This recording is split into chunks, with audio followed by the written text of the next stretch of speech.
ډیرو محترم مسلمانانو، نن د بسم الله د فضیلت او د بېشماره فایدو باره کې خبره کوو. نو ویډیو تاسو له پوره کتل ډیره لازمي دي.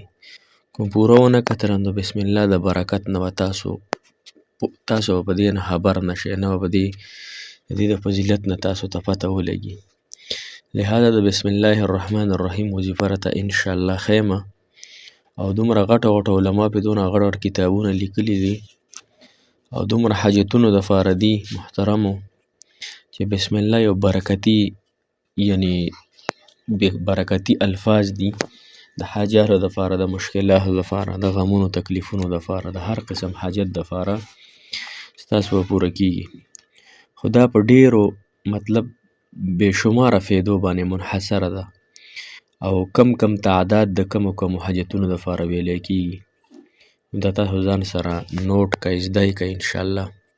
په کار به مو راشي او ستاسو حاجتونه به پې الله جل شانه ترسره کړي. السلام علیکم ورحمة الله وبرکاته. ډېرو معززو محترمو قابل قدر مسلمانانو وروڼو خویندو مسافرو، هغه مسافر کم چې بهر وطنونو کې دي، الله تعالی ټولو مسافرو له ډېرې خوشحالۍ د دنیا و آخرت ورکړي. الله تعالی مو د زړه ارمانونه، د زړه جایز حاجات خواهشات پوره کړه. محترم مسلمانانو، زموږ وظیفه د بسم الله الرحمن الرحیم ده. بسم الله الرحمن الرحیم د خواصو ده، د هغې د فایدو ده، د هغې د مجرباتو ده او هغه منقول خبرې چې علماو په هغې تجربې کړي، هغه یو څو درې څلور درته ښیم انشاءالله، 15 دا د دې فایدې دي. نو کوم انسان چې د دې فایدو نه خبر شي او بیا هم دا وظیفه نه کوي، نو بیا هغه انسان ډېر په خساره کې دی. محترم مسلمانانو، لومبنۍ فایده علماو ذکر کړې ده چې بسم الله الرحمن الرحیم به تاسو 12,000 پیرې وایئ. بسم الله الرحمن الرحیم، بسم الله الرحمن الرحیم 12,000 پیرې به دا تاسو د دې وظیفه کوئ. د هغې نه پس چې ته کم مقصد دپاره دعا غواړې کم حاجت دپاره دعا غواړې، انشاءالله هغه حاجت، هغه مقصد، هغه مشکل، هغه به الله جل شانه ضرور اسانوي. طریقه دا د محترم مسلمانانو، بسم الله الرحمن الرحیم به 12,000 پیرې وایئ. صحیح شوه که نه؟ لومبیا چې دی یو پیره به درود شریف ووایئ، بیا به 1000 پیرې بسم الله الرحمن الرحیم، یو پیره درود شریف، بیا 1000 پیرې بسم الله الرحمن الرحیم. د 1000 پیرو نه پس بیا یو پیره درود شریف، بیا 2 رکعته نفل. صحیح شوه؟ بیا چې دی 1000 پیرې پوره شو، بیا 1000 پیرې بسم الله نه مخکې یو پیره درود شریف، بیا 1000 پیرې بسم الله، بیا یو پیره درود شریف، بیا 2 رکعته نفل، بیا یو پیره بسم الله، یو پیره درود شریف، 1000 پیرې بسم الله الرحمن الرحیم او بیا یو پیره درود شریف او بیا 2 رکعته نفل. یعنی دا 12,000 پیرې بسم الله پوره کول دي که نه؟ نو هره پیره کې به 1000 پیرې وي، 1000 پیرو نه مخکې وروسته یو پیره درود شریف او بیا ورسره 2 رکعته نفل.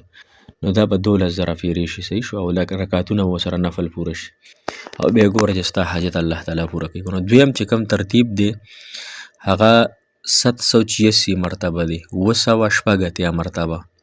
دا به انشاءالله د دې تعداد مطابق به دا تاسو وایئ او بیا به د خپل حاجت دپاره د الله جل شانه نه خپل حاجت او خپل مقصد طلب کړي. درېیمه فایده چې کومه ده،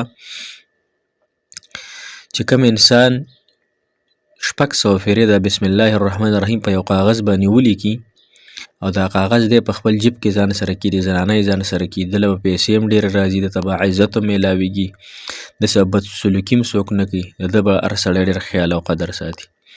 4 نمبر فایده ده چې کوم کس یعنی د محرمو په لومبني تاریخ باندې 314 پیرې بسم الله الرحمن الرحیم په کاغذ باندې ولیکي او ځان سره کړي، د مصیبتونو نه به الله ساتي. 5 نمبر فایده دا ده چې څوک د خوب نه مخکې 21 مرتبه، د خوب اوده کېدو نه مخکې 21 مرتبه بسم الله الرحمن الرحیم وي، دی به د اچانک مرګ نه الله تعالی بچ کوي. اچانک مرګ ور اکثر داسې وي چې انسان په غفلت کې فروت یا مرګ له راشي، نو اوده کېدو نه مخکې خامخا 21 کرته بسم الله وایي.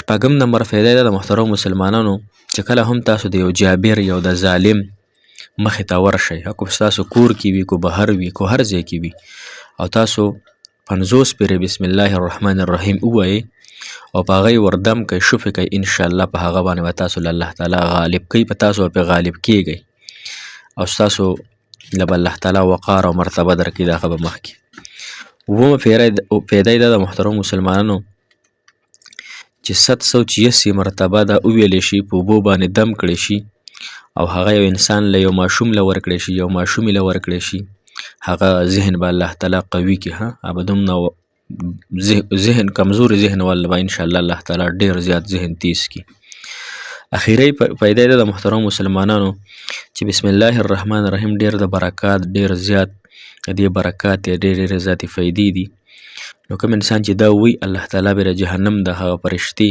د هغوی نه هم الله تعالی دې ته امن ورکړي څوک چې بسم الله الرحمن الرحیم وی تاسو ته اوس درخواست دی ان شاء الله چې کوم پیدا باندې تاسو یعنی واره راځي کولی شئ هغه فایده ان شاء الله د خپلو حاجتونو دپاره وکړئ او موږ هم ډېرې دعاګانې موږ ته کوئ موږ به تاسو ته ډېرې دعاګانې کوو الله تعالی مو حاجتونه پوره کړه الله تعالی مو جایز خواهشات پوره کړه الله تعالی مو مخې او بندونه روان کړه جزاک الله خیر احسن الجزا فی الدنیا والآخره